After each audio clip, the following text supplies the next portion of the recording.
friends. Welcome back to another Random Gleanings. Happy New Year. Chris, we've got a planning topic to talk about today. And at the start of a new year, very often you might think about making sure that you're saving for your IRA Max and all these other things. And those are good things to do. There's no question. Yep. We've got a little something unique today. You brought this to the table, so I'm going to let you kick this off. But folks, this is probably not something you're going to hear about very many other places right now. So Secure Act 2.0 went into effect late December 22, and provisions are rolling out in different pieces. But at the beginning of 2024, the process begins for how you can roll money out of a 529 into a Roth conversion with a maximum of $35,000. So you can use 529, presumably the thought was leftover money, right? But anyone can own a 529. Right. You're a parent. You can own it for your three boys, right? But like you can own one yourself. You can own one for Angie. Angie can own one for Angie. Like, mom and dad can own these too. Yeah, just a real quick, explainer here. In my situation, I own, or Angie and I own the 529s respectively for each of my three sons as beneficiaries. I think in your household, you or your wife own and are beneficiary of what you intend to use for your daughter. That's right. So the goal here, let's bring up some slides and just walk through these. And let's talk through what the rules are for this 529 to Roth conversion strategy. First, you've got to have a holding period of at least 15 years, which means the account has to be established for 15 years. With you or your daughter or your wife as the beneficiary. Correct. In other words, you want to start the account now for each family member you plan to use this for. So I've got three family members, me, my wife, my daughter, who still has to go to college, right? You have five family members, three boys and you each. It would make sense for everyone to have an account if you're going to use this as a strategy to get more tax-free money in a Roth in the long run. Okay, next slide. So contributions in the last 5 years before distributions start, including earnings, are ineligible for a rollover. So what that means is you've got to fund right now, the way it's written, you've got to fund basically for 10 years and then let it drift up to the 35 to make that work. And we'll give an example of that in a minute, right? Annual limits. Okay, when you start the process of rolling that $35,000 out, it's got to be done in whatever the Roth contribution limit is. That's currently $7,000 in 2024. Now, but here's the thing. They haven't even said yet, well, will catch-ups apply? And all that's going to, in the next 10 years, all that's going to work itself out. It's what really matters is when the clock starts. I agree with that. Years. I agree. Just a side note here: if you're already eligible, which very few people probably are, outside of maybe kids with leftover 529 money, if they're contributing to an IRA this year, this is going to limit how much of the 529 can go in, because it's a total of $7,000 between their own contributions and what rolls in from the 529. So just a little side note there. So what that means then is don't use the IRA, max out your 401k, or put money in the 401k or and build a foundational savings account. This is a separate strategy, it is. But it's super, super cool. So it's going to work if you're funding your 401k and also doing this conversion as well. All right, next thing, ownership. The beneficiary of the 529 plan must also be the owner of the Roth IRA. Okay, fine, great. Your kids don't have a Roth IRA yet. Just make sure everyone has a 529 account, and then you can open the Roth IRA. That's right. later. So I need, right now, as I've described, Angie and I own 529s for our kids, saving for college. We'll probably save a little more in those accounts to maybe help them get a retirement savings started. But I need to open a Jesse-owned for Jesse beneficiary account. And an Angie-owned or Jesse-owned for Angie beneficiary account. That's right. That's exactly right. All right. And then when we get to the point of distribution, whomever in the family has one of these things that they're trying to get the $35,000 out, they've got to have earned income of at least $7,000. Okay, the kids, that's going to be no problem whatsoever. The parents, the question is, when do they retire and do they still have earned income? But I would find a way to make $7,000 in order to get more tax-free money out. All right, fine. So let's look at some scenarios. So scenario one, okay, the kids. You either pay for college, then figure this out. I mean, you're probably going to have a couple bucks left in the 529, right?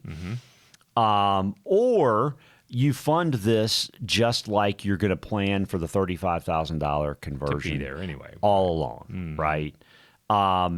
And again, to us, this is a great thing for starting out for kids, but it's also a great thing for the notion of getting more Roth money for parents out there. Look, it's a fantastic way to get there. It's not impossible, and for many people, it's not hard to cross the threshold in which they cannot contribute to a Roth anyway. Right. And so the idea of having $35,000 in a Roth is not going to make your retirement plan, right? But it does enhance your retirement plan with a strategy that's otherwise probably not available to you.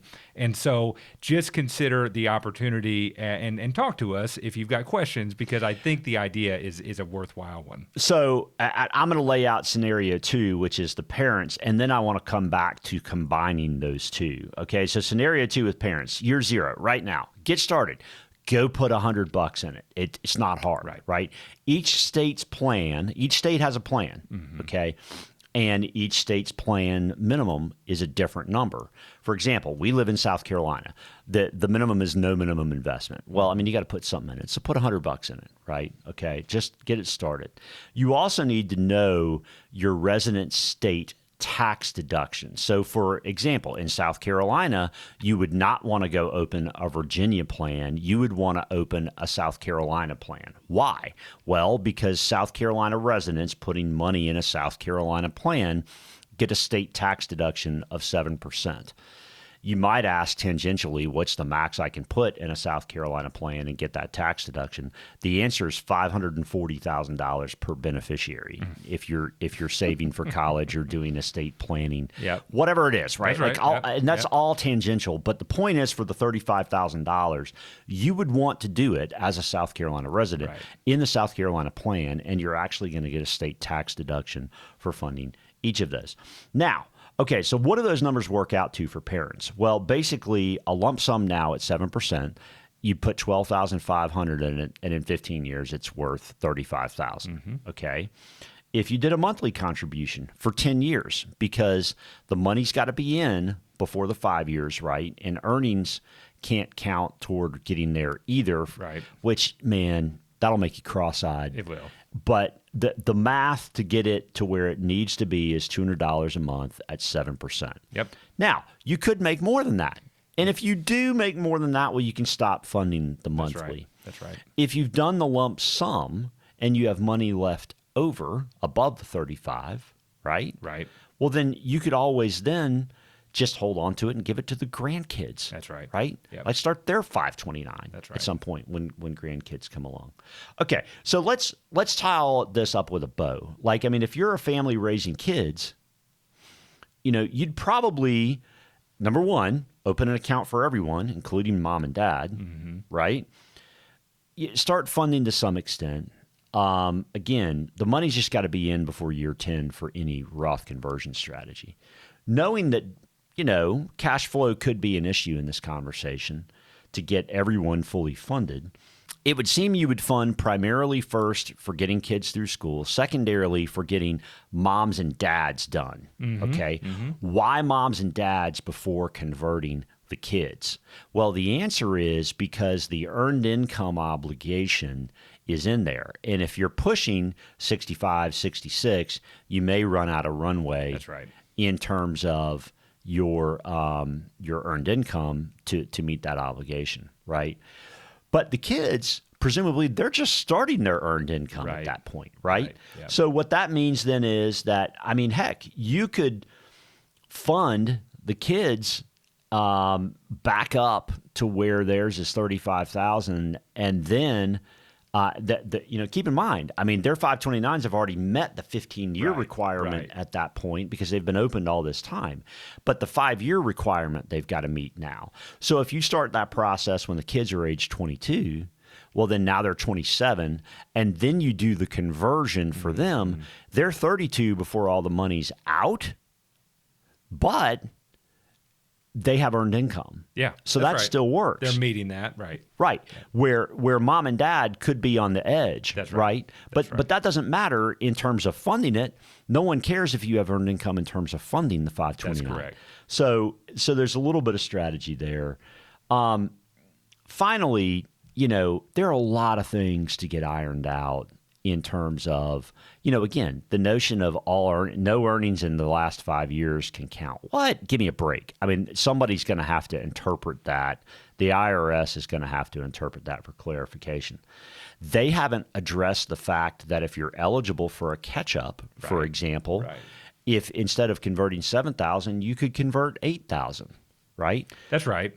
Yeah, there's a lot to be. So let's just go back to the crux of it right now. If you desire to have tax-free money in retirement, right? Okay, and you don't have access to a Roth, or start this.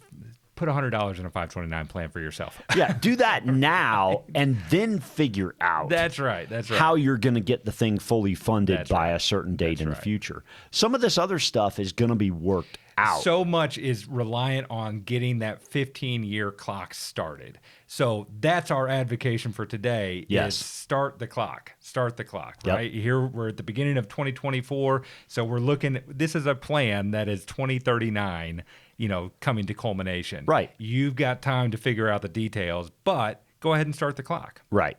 That's exactly right. Yeah.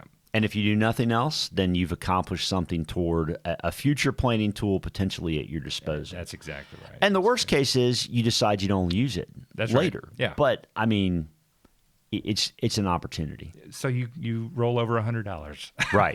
15 years from That's now, exactly right. Go buy yourself a dinner. So, That's right. Yeah. That's right. Yeah. You got anything else? I got nothing, man. Happy New Year. Happy New Year to you. I mean, as you can tell, we're super excited about having another planning tool at our disposal. Talk to us about it.